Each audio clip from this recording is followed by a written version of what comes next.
Hey everybody, welcome back to the channel. I know it's been a while since I've posted last, so let's start off with a shop update and we can hop into this episode. For all the new subscribers, let me tell you what has been going on with the channel since video number 1.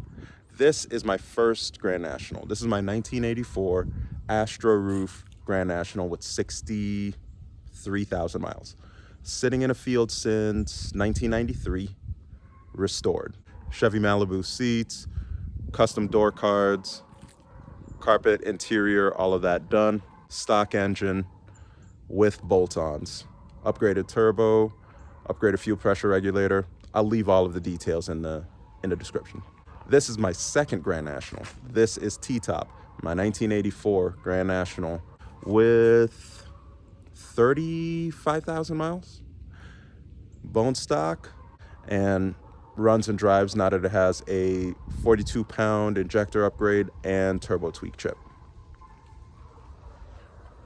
And my new to me, the third one, this is a Turbo Regal. This isn't a Grand National, but it's an 87 Turbo T. Far from stock.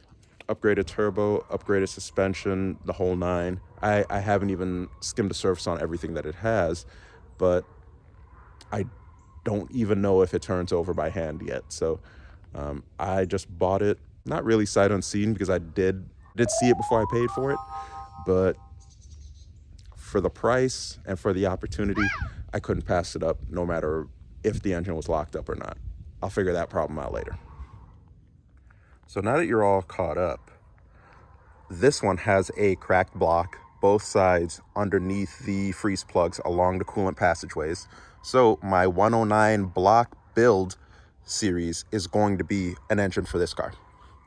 This one runs and drives just fine. I think the only thing that I'm going to put on there is a G-Body Parts downpipe, and then we'll turn up the boost, get it painted, get it looking right. So, and of course the interior. This one, we have to break it down to see what's all bad.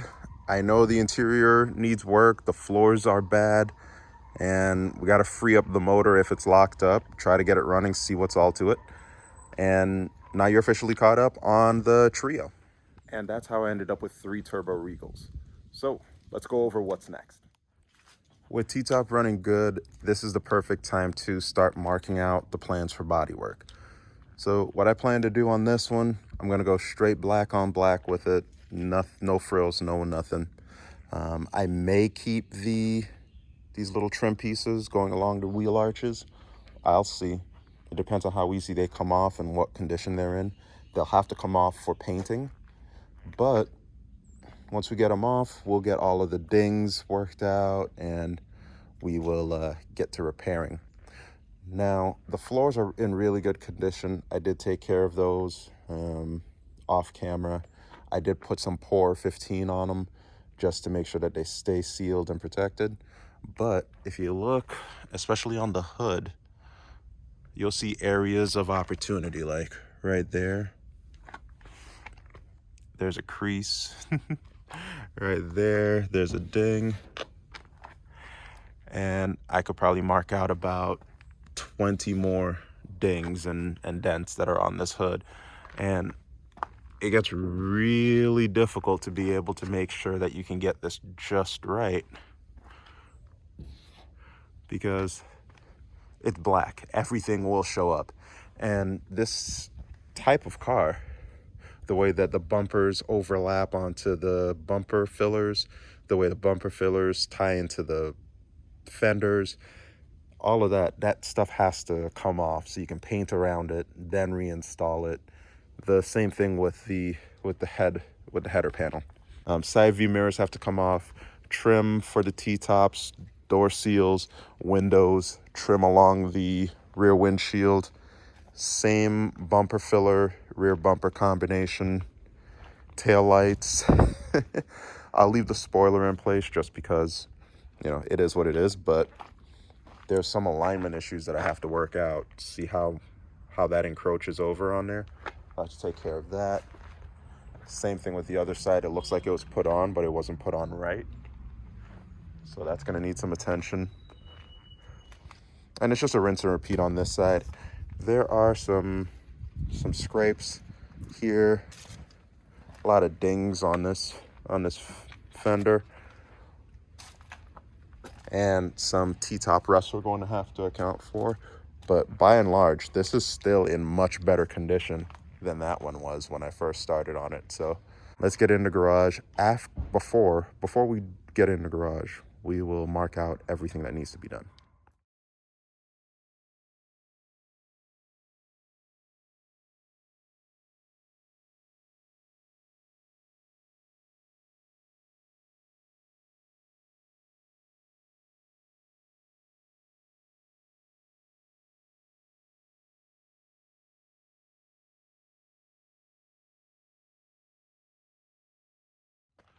All right, so we got a lot of pink over there, Pink Panther all along this side. Surprisingly, nothing on the roof and the deck lid. We're looking pretty good there. Got a bunch of stuff along this passenger side, especially up there at that fender. But still, I stand by my words before, still better than the first one. Let's get it inside and we can start body work on driver's side first.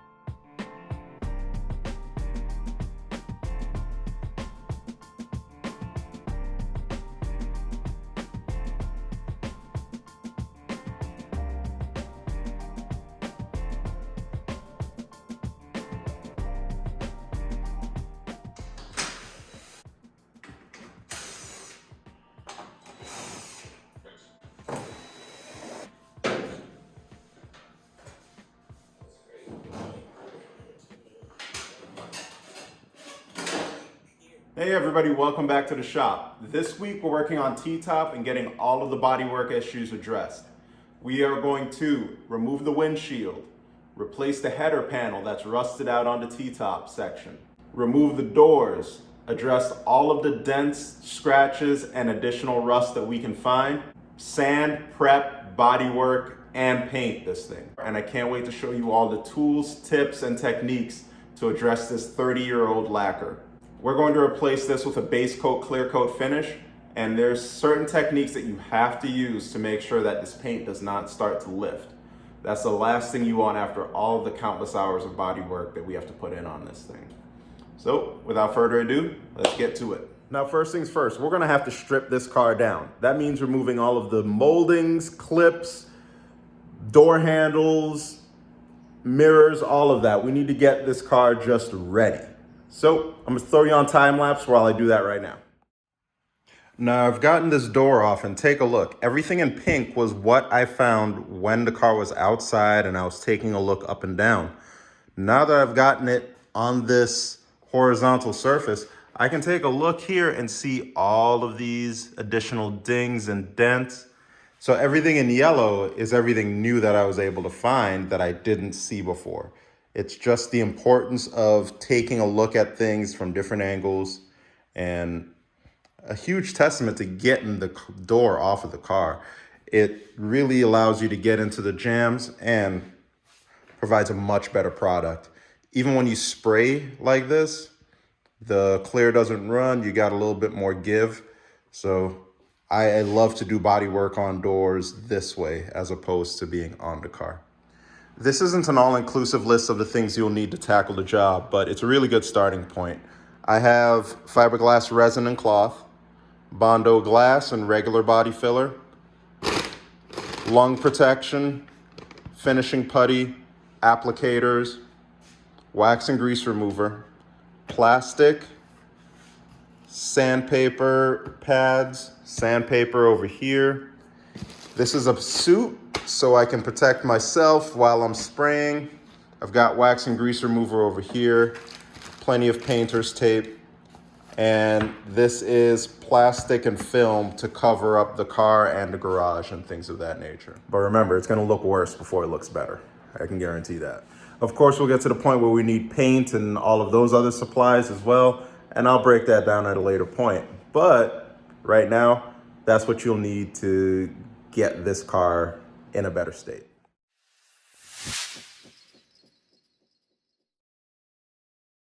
All right, so I'm starting off by removing the dew sweeps. That is the weather stripping that's across the top. You got to remove your glass before you can get to the screws that are on the inside of the door shell. I'm sanding everything down with 80 grit, just so, like I said, we can get some bite to the surface and get into a better shape before we apply body filler. I'm removing all of the clips and weather stripping that's across the door seals, cleaning things up so I can come back with a wire wheel and start to break up some of the rust that's on there. These doors look in great shape, much, much better than the first Turbo Regal I worked on. Here I am spraying some vinegar and water solution just so I can start to break down some of this rust, convert it, and I'll come back with some additional materials a little bit later. I have my 4.5-inch angle grinder here from Harbor Freight, making quick work of these doors and breaking things down. Now that I've gotten everything cleaned up, I'm just gonna wipe everything down with wax and grease remover and start to spray things down with Rust-Oleum's rust converter, converting things over to iron phosphate so that we can make sure we have no rust on the surface. All right, and here it is. So now all of the rust treatment has been on. That's what I'm left with in here. I made sure to get everything as I could. And here's the back, all right? Looking really, really good, especially when compared to what it was before. And now we have a really good base on both sides. So where I can build this back up and start to coat the entire door, because yes, we neutralized the rust, we got rid of all of that, but there's still a lot of waves and dings and dents in here that we need to eliminate. All right, so I dialed in that door and look at that line. Can you see it? That line is dead on, straight all the way down. And all I've got left is things that, if you see, look right there, yeah? Stuff like that, little things like this. All of that's gonna be filled with our primer. We're going with polyfill. It's really a really thick primer, basically. And it's gonna fill in all those little imperfections, and I'll be able to block sand that with either 240 or 320, and then it'll be ready for paint.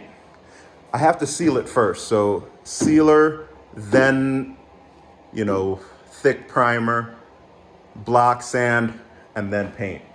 So one panel down, what is that, 12 more to go? Let's bring this down, let's get to work. All right, so we got the car down on an eye level, and this is one of the great parts about having a lift.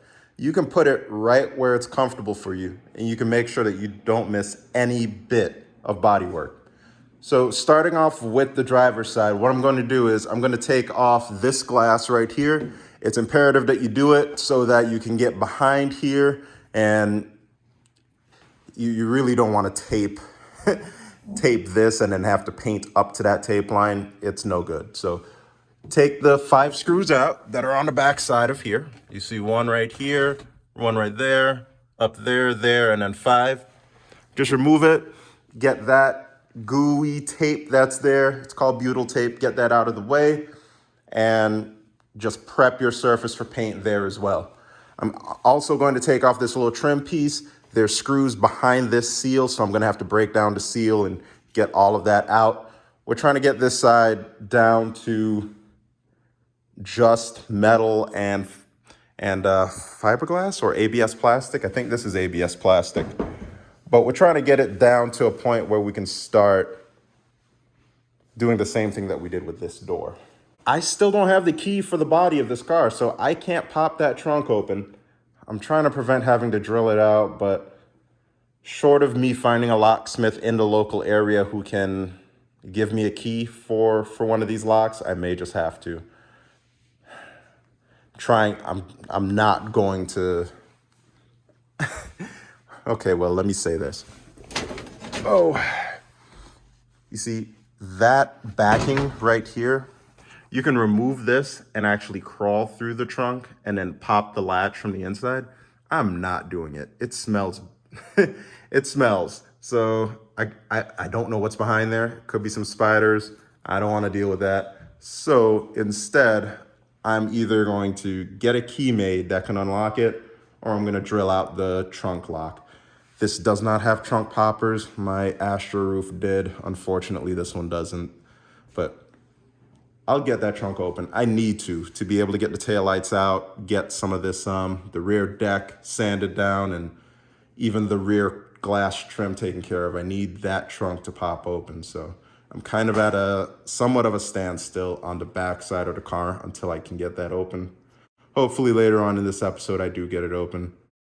But yeah, let's just stick to the things that I can take off. But we're turning our attention to the entire driver's side of the car. So I've marked out spots that need attention. There's one more on the fender that I have to mark right now. These panels are a lot less wavy than the door, so it's gonna be really, really light. While I was doing that, I found some other areas that needed attention too. These are areas where leaves and debris collect and start to rust away at the metal. So it's good that I hit these now and I could treat them soon after.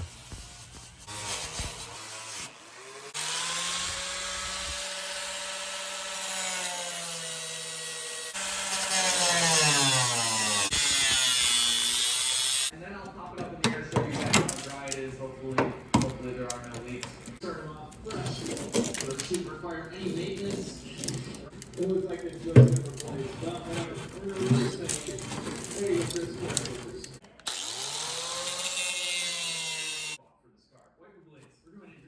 So let me catch you up. Here is a common hot spot of rust. So we got behind the panel and grinded away, wire wheeled away a lot of the rust. Calmed down here and did the same thing all the way over here and across here. So we're working with fresh metal.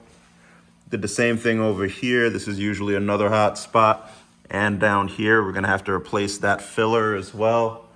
Well, seam sealer, let me put it like that. That's seam sealer right there, because that's where the rocker panel and the quarter panel meet up.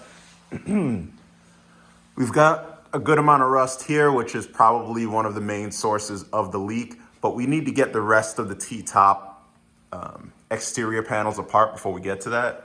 So once we get those pieces off, we'll be attacking that as well. And down here, which was really interesting, there was some rusted metal. As you can see, some of this is actually pretty good. I cut out a little bit bigger than I absolutely needed to, but that's always good practice when you're trying to avoid rust forming. So I've got a lot of stuff in there that I need to vacuum out, clean out. This is seam sealer. This has never been repaired before, so this will be the first time. This is my first inkling to know what's inside of the trunk of this car. They've got RCA pre-out, so they probably had a subwoofer or something like that back here. And look at all of that dirt. There's even more that fell down there, but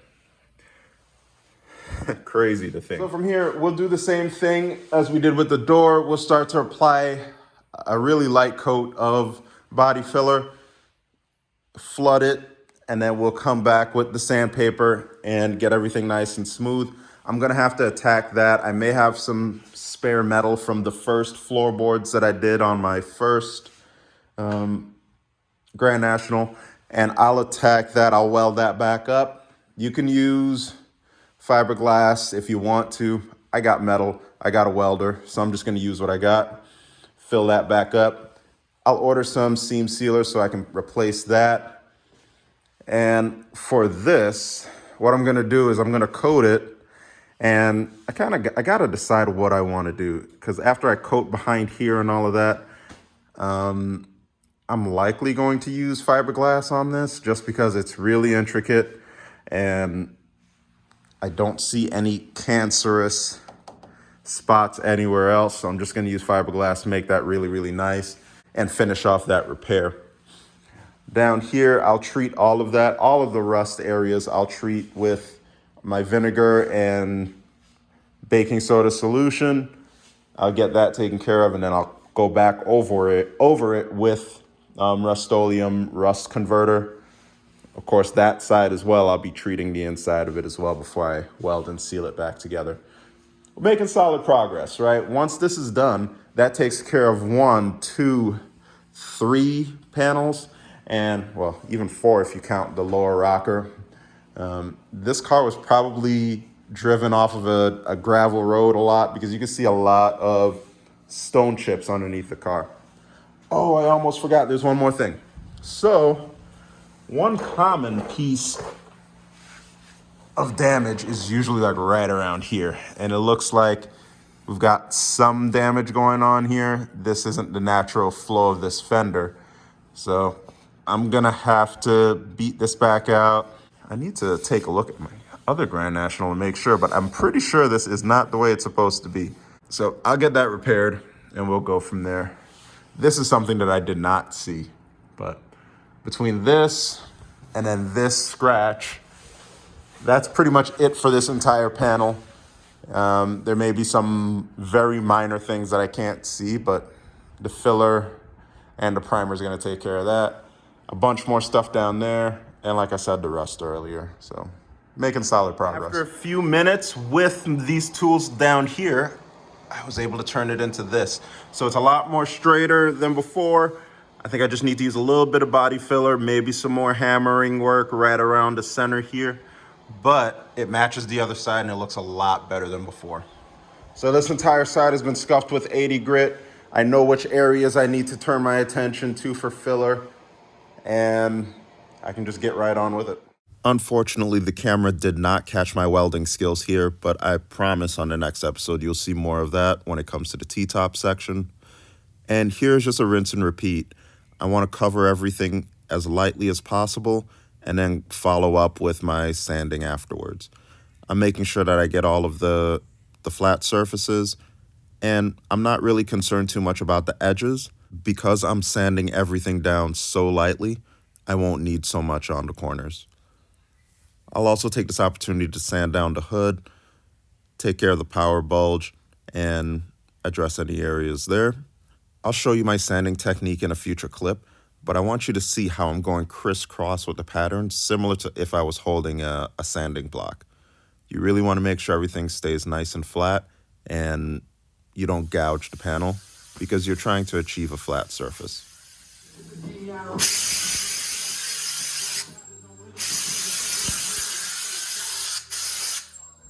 Okay, so we're at an interesting point right now where the hood, it's fairly straight, but when it comes down to this edge right here, it's sunken in.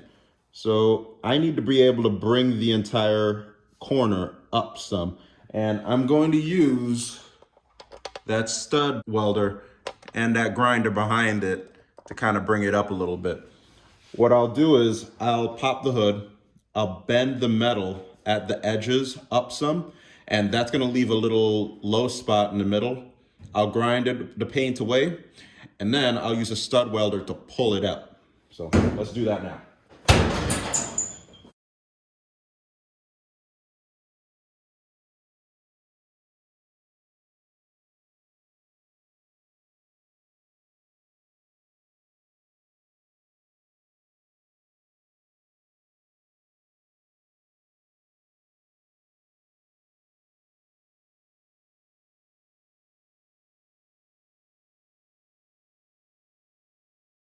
All right, and here it goes. Boom, much better than before. There's that little taper right there. I'm gonna tap this. That's right at the tip of my fingernail. That's a little high spot. I'm gonna tap that down and then we will be perfect. We can apply some filler across the entire hood and know that that's not gonna chip because we're not gonna use a lot of filler on that corner. Let's get it. And as I cut the first one, I did make a nick into my header panel. Thankfully, I haven't done Bondo across that yet. It's pretty straight, but now I have something that I need to Bondo. So I'll give that some love and do the rest of the hood at the same time.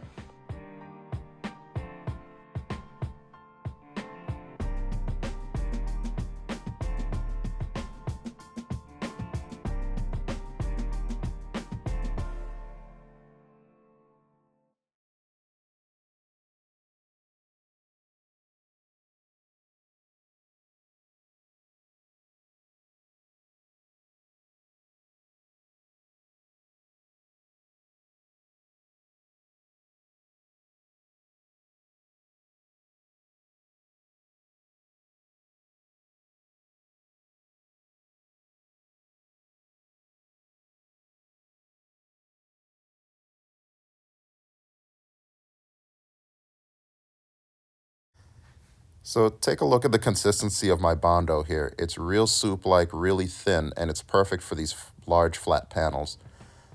I just mixed it up with some extra fiberglass resin, and it was perfect for laying it all the way across the hood.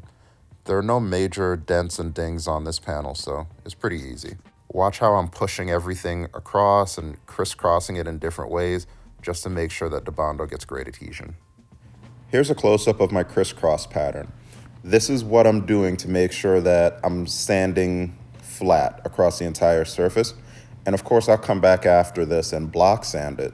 But this is a good first step in making sure that the entire panel stays flat. I think I found a lock company that can help out in making a key for T-top. Now, that is the second Grand National that I bought that did not come with a key. And like I said earlier, I'm trying to avoid having to drill out the lock. So I think they're charging around $100 for me to be able to create a key that'll match the existing lock. And really early in this build, I did take off the driver's side door lock, and I'm just going to take it over to them. Hopefully they can create a key for it, and we can pop the trunk and see what's in there, because I still don't know what's in there. There could be parts in there. There could be a lot of stuff that I need for any of the builds. So curious to see what's in there. As you remember, the interior of this thing was very stripped when I got it. So hopefully there's some door panels in there and a bunch of other stuff that I can use to put together, especially the T-top portion of it, because all of those plastics are missing and they're really expensive. So I'm driving Goldilocks right now. This is the 14 R8. And I just got it serviced from New German Performance. Everything sounds and looks really good. They couldn't find wiper blades for this thing. Apparently the convertible, the Spider version, has different wiper blades than the rest of the R8 lineup. So the dealership was the only option. And at $120 for wiper blades, I was trying to find some alternatives. But I've got a state inspection that I need done by the end of the year, so with only a few days left, I may just have to bite the bullet and pay the dealership prices. In any case, that's what it costs to maintain something like this, right? So, what I had done in New German, I had a set of 4 tires put on, state inspection.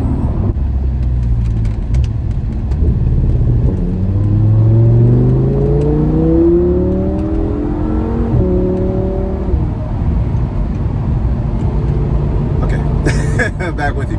I had state inspection, 4 tires, oil change, and in the state inspection they found the wiper blades to be bad. So that's all. They actually found the missing bolt from the trouble episode that I had on this car a few episodes ago. I had some trouble with this. Go this way. Where the axle bolts on the driver's side rear actually came loose. And I was only able to find 5 out of the 6 of them.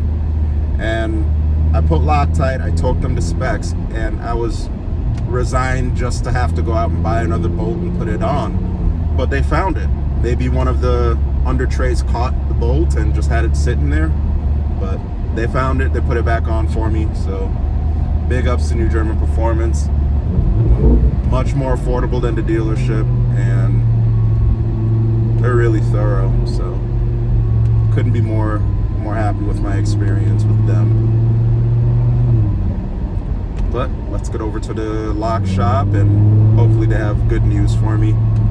I'm thinking it's going to take a couple days for them to finish it up, but at least if they can get started before Christmas, I may be able to unlock the trunk before I actually spray with primer, which will be a blessing.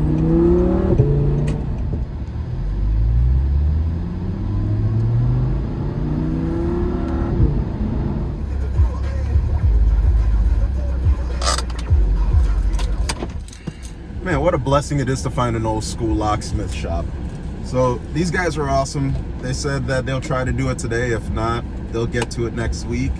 but nothing seemed out of the realm of possibility, so that definitely helps. Just got to do a couple more Christmas runs. I got to get a gift for wifey, well, the final piece of my gift for wifey, and there's like 2 more things I want to do and get while I'm out. So I'm just gonna rip and run, do some errands, and I'll meet you all back at the shop.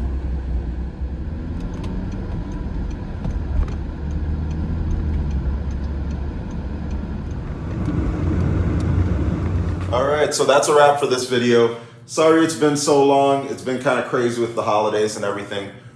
If you heard the video all the way through, then you know that I'm making references back to Christmas and things. So it's been over a month since I've uploaded last, but all of this has already been recorded, so it's just up to me to edit it and fill in the details.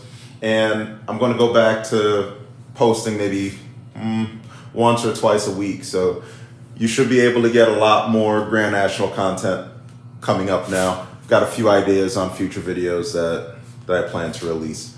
So in the next episode, I plan to take apart the T-top section, show you the rust and just the damage that the previous owner did to it. I'll also flip the car around and start on the other side of bodywork as well. And hopefully we can start to get to a point where we're ready for primer. Now, the third Grand National, it's not a Grand National, the third Turbo Regal that's out there, my Turbo T. I am anxious. I really want to tear into it, but I've got other projects that I need to finish first. So this is going to be the last time that you see it for a while. The goal is to finish T-top, get that back in black, work on the engine for Astroroof, and then we can hop into the 87 Turbo T and start to tear into that one. I'm really excited to see what that is all about. And I'll show you more of the story on that one because it's a really cool story of how I came into having the car. So thanks for watching. Like, share, and subscribe. Talk to you next time.